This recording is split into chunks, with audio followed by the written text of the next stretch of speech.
മൽ ഇസ്ലാം മൽ ഇഹ്സാൻ. മെയിനായി 3 ചോദ്യങ്ങളാണ് റസൂലുള്ളാഹി തങ്ങളോട് ചോദിച്ചത്. റസൂലുള്ളാഹി അതിന് വ്യക്തമായ മറുപടി പറയും.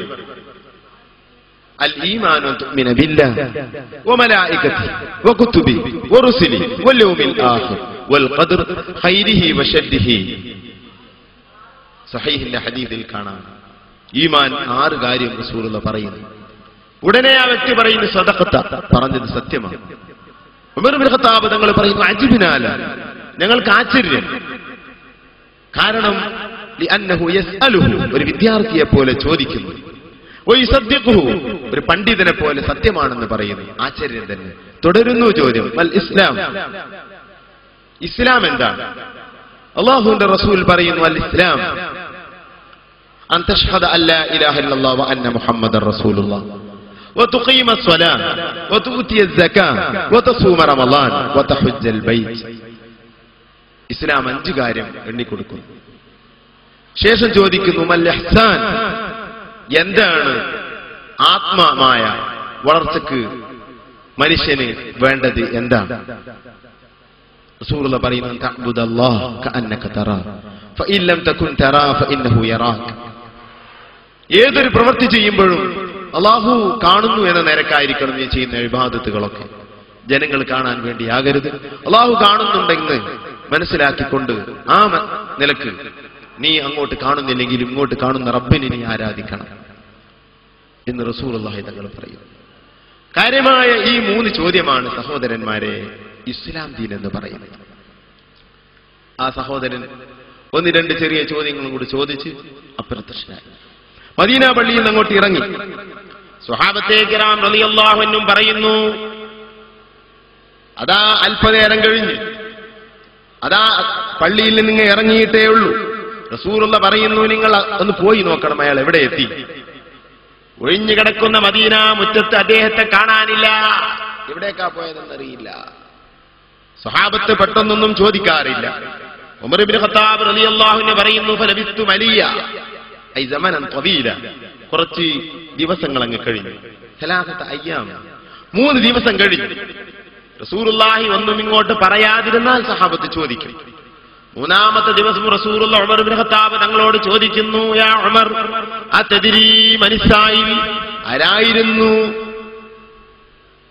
3 ദിവസം മുമ്പ് എന്റെ മുമ്പിൽ വന്ന് ഇസ്ലാം ഈമാൻ ഇഹ്സാൻ ചോദിച്ചതെന്ന് അറിയുമോ? ഖാല, ഉമർ ഇബ്നു ഖത്താബ് തങ്ങൾ പറയുന്നു അല്ലാഹു വ റസൂലുഹു അഅലം. സ്വഹാബത്തെ കിറാമിന്റെ പ്രയോഗമാണ്.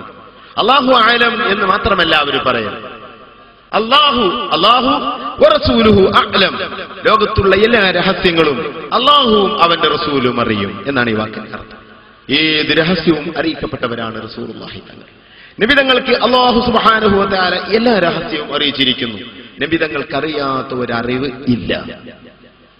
നബി തങ്ങൾക്കറിയാത്ത ഒരു അറിവ് ഇല്ല.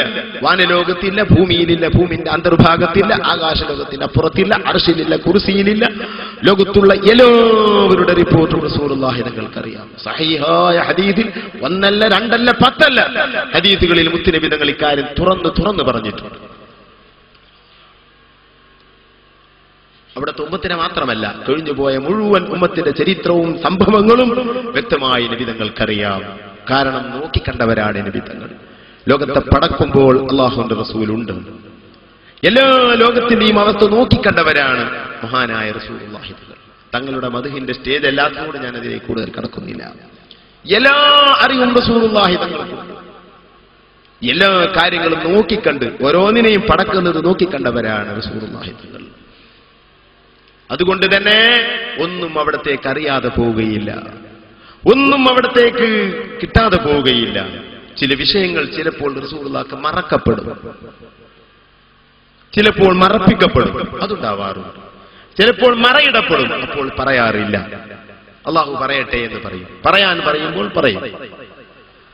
നബി സല്ലല്ലാഹു അലൈഹി വസല്ലം തങ്ങൾ എല്ലാം അറിയുന്നവരാണ്. സ്വഹാബത്ത് സഹീഹിന്റെ ഹദീസിൽ കാണാം അല്ലാഹു വ റസൂലുഹു അഅലം, നബി തങ്ങൾക്കും അല്ലാഹുവിനും അറിയാം കാര്യങ്ങൾ എന്ന് പറയുമ്പോൾ റസൂലുള്ളാഹി തങ്ങൾ പറയുന്നു ദാക ജിബ്രീൽ അതാകും ലിയുഅല്ലിമകും ദീനകും. ജിബ്രീൽ ആയിരുന്നു അത്. അതാകും, അവര് വന്നത് ലിയുഅല്ലിമക്കും നിങ്ങൾക്ക് പഠിപ്പിച്ചു തരാനാണ്, എനിക്ക് പഠിപ്പിച്ചു തരാനല്ല, നിങ്ങൾക്ക് പഠിപ്പിച്ചു തരാനാണ്. അതിനു വേണ്ടിയാണ് അവർ അങ്ങനെയൊക്കെ ചെയ്തത്. ദീനക്കും നിങ്ങളുടെ ദീൻ ഏതാണെന്ന് നിങ്ങൾക്ക് പഠിപ്പിച്ചു തരാൻ. അള്ളാഹുവിന്റെ ദീന് മുഴുവനും ആ 3 ചോദ്യത്തിൽ അടങ്ങിയിരിക്കുന്നു.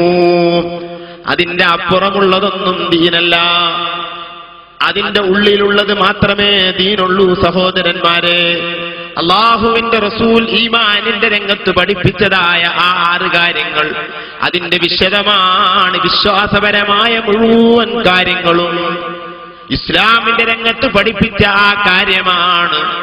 കർമ്മപരമായ മുഴുവൻ കാര്യങ്ങളും ആത്മീയ രംഗത്ത് പഠിപ്പിച്ച ആ കാര്യമാണ്. നമ്മുടെ ഭാഷയിൽ തസവൂഫ് എന്ന് പറയുന്ന വിഷയങ്ങൾ മുഴുവനും, ത്വരീഖത്തും ഹഖീഖത്തും മുഴുവനും അവസാനമായി നബി തങ്ങൾ പഠിപ്പിച്ച ആ വിഷയമാണ്. ഈ 3 കാര്യങ്ങൾ അള്ളാഹുവിന്റെ റസൂലിനക്ക് അടിത്തറയായി നബി തങ്ങൾ പറഞ്ഞ ഈ 3 കാര്യങ്ങൾ ഒന്നൊഴിവാക്കിയാൽ അവൻ മുഅ്മിനല്ല, അവൻ മുസ്ലിമല്ല. ഇതെടുക്കുന്നവൻ മാത്രമാണ് മുഅ്മിൻ മുസ്ലിം. നമ്മൾ മനസ്സിലാക്കണം. അഇമ്മത്തി ഹദീസ് വിശദീകരിച്ചുകൊണ്ട് ദീനിന്റെ മുഴുവൻ കാര്യങ്ങളും ഇതിലേക്ക് ചേർക്കുന്നുണ്ട്. എല്ലാ വിഷയവും ഇതുമായി ബന്ധപ്പെട്ട് കിടക്കുന്നു. അതിൽ ഈമാനിന്റെ കാര്യത്തെ സംബന്ധിച്ച് ചർച്ച ചെയ്യാൻ നമുക്കിപ്പോൾ ടൈമില്ല.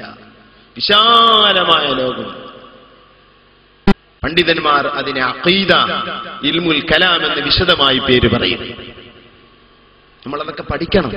കുറച്ചൊക്കെ അഖീദ പഴയ കാലത്തൊക്കെ നമ്മൾ പഠിച്ചിരുന്നു, വിശ്വസിക്കേണ്ട കാര്യങ്ങൾ ബാഹ്യമായി തെളിവുകളൊന്നും പഠിക്കാതെ.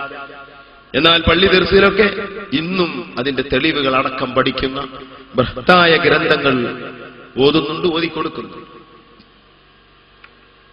അതിന്റെ ഇൽമുൽ കലാമെന്നും അതിന്റെ ഹ്രസ്വരൂപത്തിലേക്ക് അഖീദ എന്നൊക്കെ പറയും. വിശാല ലോകം, അതിലേക്ക് ഇപ്പോൾ ഞാൻ കടക്കുന്നില്ല. അഖീദത്തുൽ അവാം ചെറിയൊരു കിതാബ് കാണാം. ഉമ്മമാരൊക്കെ പഴയ കാലത്ത് ദിക്റിന്റെ ഏടിൽ അത് ചൊല്ലാറുണ്ട്. അത് ദിക്റാക്കാൻ പറ്റിയതാണ്. എന്തുകൊണ്ട്? പല നിലക്കും ദിക്റിന് പറ്റിയതാണ്. അല്ലാമ മർസൂഖിയാണ് അതിന്റെ രചയിതാവ്. അതൊരു ബാഹ്യ രചയിതാവ്. ഉറക്കത്തിൽ അല്ലാഹുവിന്റെ റസൂൽ വന്നുകൊണ്ട് ചൊല്ലിക്കൊടുത്ത ബൈത്തുകളാണ്. നളീമു ഹാദാ അഹ്മദുൽ മർസൂഖി മയ്യന്തമി ലിസ്വാദിഖിൽ മസ്ദൂഖി. ഇത് രചിച്ചവൻ അഹ്മദുൽ മർസൂഖി എന്ന സയ്യിദ് ഒരു തങ്ങളാണ്.